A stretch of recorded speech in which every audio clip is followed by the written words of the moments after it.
Pernah nggak sih kita berhenti sejenak dan mikir, kenapa ya saya percaya sama hal-hal yang saya yakini selama ini? Hari ini kita bakal kupas tuntas pertanyaan mendasar ini yang terinspirasi dari karya James Sire. Yuk kita uji bareng-bareng seberapa kuat sih fondasi keyakinan kita? Nah, sekarang pertanyaannya buat Anda nih. Coba deh pikirin sebentar. Apa sih sebetulnya yang jadi alasan dibalik semua keyakinan Anda? Anggap aja ini petualangan kita bareng-bareng buat nemuin jawabannya. Menariknya, James Sire ini menemukan kalau alasan kita percaya sama sesuatu tuh biasanya bisa dikelompokin ke 4 hal ini. Pertama, sosiologis. Ya, kita percaya karena lingkungan kita, keluarga, budaya, bilang begitu. Kedua, psikologis. Karena keyakinan itu bikin kita ngerasa nyaman, tenang, atau hidup jadi punya tujuan. Ketiga, religius. Karena ada kitab suci atau pemuka agama yang mengajarkannya. Dan yang terakhir, filosofis, karena ada alasan logis dan bukti yang kuat di baliknya. Oke, jadi kita udah punya nih kategorinya. Tapi pertanyaannya, apa semua alasan itu sama kuatnya? Nah, sekarang mari kita uji satu persatu. Sain tuh sering banget nantang audiensnya dengan pertanyaan yang nusuk banget kayak gini. Cuma karena semua orang di sekitar kita, keluarga, teman, satu negara, percaya sama sesuatu, apa itu otomatis bikin hal itu jadi benar? Ini emang contoh yang ekstrim, tapi penting banget. Coba bayangin, kalau diterima secara budaya jadi satu-satunya patokan kebenaran, kita bisa aja membenarkan hal-hal yang mengerikan. Contoh Nazi ini jadi bukti telak kalau kebenaran itu harus lebih dari sekedar apa kata orang banyak. Oke, kita geser ke alasan psikologis. Banyak dari kita kan bertahan pada sebuah keyakinan karena itu bikin kita ngerasa damai, punya harapan, atau tujuan. Itu semua hal yang bagus, nggak salah. Tapi pertanyaannya, apa benar rasa nyaman itu bisa jadi patokan kebenaran? Wah, analogi ini kena banget sih. Sesuatu bisa terasa enak banget, bikin tenang banget, tapi di saat yang sama, justru itu yang menghancurkan kita. Ini nunjukin kalau perasaan kita itu bisa menipu. Kita butuh standar lain di luar sekedar enak di hati buat tahu mana yang beneran benar. Nah, sekarang kita masuk ke alasan religius. Sering banget kan kita dengar, saya percaya karena kitab suci saya bilang begitu. Tantangannya adalah, kitab-kitab suci yang berbeda seringkali membuat klaim yang saling berlawanan tentang hal-hal yang fundamental. Ya kan, secara logika aja, nggak mungkin dua hal yang bertentangan itu dua-duanya benar di waktu yang sama. Nah, jadi kita udah lihat kan, kalau cuma ngandelin budaya, perasaan, atau bahkan otoritas agama aja tuh ternyata nggak cukup. Masing-masing punya titik lemah. Inilah yang bikin kita sadar, kalau kita butuh alat yang lebih tajam buat menyaring berbagai ide yang ada. Disinilah kategori keempat, yaitu filosofis masuk. Ini bukan soal debat yang jelimet kok, ini tentang gimana kita pakai logika dan bukti. Dan ada satu alat yang keren banget buat ngelakuin ini. Wah, saya suka banget sama analogi ini. Ingat kartun Roadrunner kan? Si Wile E. Coyote itu lari ngejar Roadrunner, saking kencengnya dia nggak sadar udah lari ngelewatin tepi tebing. Dia terus lari di udara kosong, sampai akhirnya dia lihat ke bawah, sadar, terus jatuh. Nah, taktik ini persis kayak gitu. Kita cari argumen yang kalau diterapkan ke dirinya sendiri, argumen itu langsung jatuh karena nggak punya pijakan. Biar lebih kebayang, yuk kita lihat taktik ini beraksi lewat sebuah cerita keren. Jadi ada seorang pembicara, namanya Raffi Zakarias, lagi diskusi sama seorang profesor.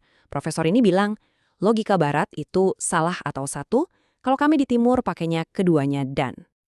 Dan boom, inilah momen koyotenya. Dengan pertanyaan itu, Zakarias nunjukin kalau si profesor justru lagi pakai logika salah satu atau buat ngejelasin argumennya. Dia kan bilang, Anda harus pilih salah satu, logika Pimur atau bukan yang lain. Klaim dia menghancurkan dirinya sendiri. Kena kan? Oke, sekarang kita udah punya senjatanya nih, si taktik Roadrunner. Yuk kita coba pakai buat nguji beberapa tantangan filosofis paling besar terhadap konsep kebenaran itu sendiri. Siap? Pertama, ada filsuf David Hume. Dia punya semacam tes kebenaran yang terkenal banget. Intinya gini, sebuah pernyataan itu baru ada artinya kalau itu adalah kebenaran matematis kayak 2 plus 2 sama dengan 4 atau sesuatu yang bisa dibuktikan sama panca indera kita. Kalau nggak masuk dua-duanya, yaitu omong kosong katanya. Nah, waktunya kita keluarin taktik Roadrunner. Coba kita terapkan prinsip Hume ke prinsipnya Hume sendiri. Pertanyaannya, pernyataan dia itu kebenaran matematis, bukan? Bukan kan? Oke, pertanyaan kedua, bisa nggak Anda buktikan prinsip itu pakai panca indera? Bisa nggak Anda lihat, cium, atau sentuh prinsip itu? Tepat, pernyataan Hume sendiri ternyata nggak lolos tes yang dia buat. Dia udah lari di atas udara kosong, kayak si Wile E. Coyote, dan jatuh. Argumennya menyangkal dirinya sendiri. Selanjutnya, Immanuel Kant. Gampangnya, dia bagi realitas jadi dua. Ada dunia fenomena, itu dunia yang kelihatan sama kita, yang kita alami sehari-hari. Terus ada dunia noumena, yaitu dunia sebagaimana adanya, di luar jangkauan indera kita. Nah, klaim besar Kant adalah kita cuma bisa tahu yang pertama, sementara yang kedua itu selamanya nggak akan pernah bisa kita ketahui. Tapi, tunggu dulu. Kalau kita pakai taktik tadi, muncul pertanyaan, gimana caranya Kant bisa tahu kalau dunia nyata, noumena, itu ada dan tidak dapat diketahui? Untuk bisa bilang sesuatu itu tidak dapat diketahui, Anda kan harus tahu dulu sesuatu itu. Nah, lagi-lagi argumennya runtuh dengan sendirinya. Oke, kita udah seru-seruan nih ngebongkar argumen-argumen yang keliru. Tapi, emangnya ini penting? Apa ini cuma sekedar main-main kata aja? Ternyata pencarian kebenaran itu punya konsekuensi yang benar-benar nyata. Lelucon ini sebenarnya nangkep masalah yang serius banget di zaman sekarang. Banyak dari kita bukan cuma nggak yakin apa itu kebenaran, tapi kita bahkan nggak peduli lagi kalau kebenaran itu penting. Kita jadi apatis, masa bodoh sama pertanyaan-pertanyaan terbesar dalam hidup. Padahal kebenaran itu penting banget. Pentingnya luar biasa. Tanpa kebenaran objektif, moralitas itu nggak punya dasar. Keyakinan yang salah tentang dunia fisik, misalnya percaya kalau manusia bisa terbang tanpa alat, ya akibatnya fatal. Keyakinan yang salah tentang nilai manusia bisa melahirkan hukum yang kejam. Dan kalau memang ada kebenaran tentang dunia spiritual, wah, taruhannya jauh lebih besar lagi. Kisah ini benar-benar ngena banget ke inti masalahnya. Seorang perwira yang setiap hari berhadapan langsung dengan kemungkinan kematian, dia paham betul apa taruhannya. Meskipun dia skeptis, dia sadar kalau pertanyaan tentang kebenaran itu bukan sekedar permainan intelektual.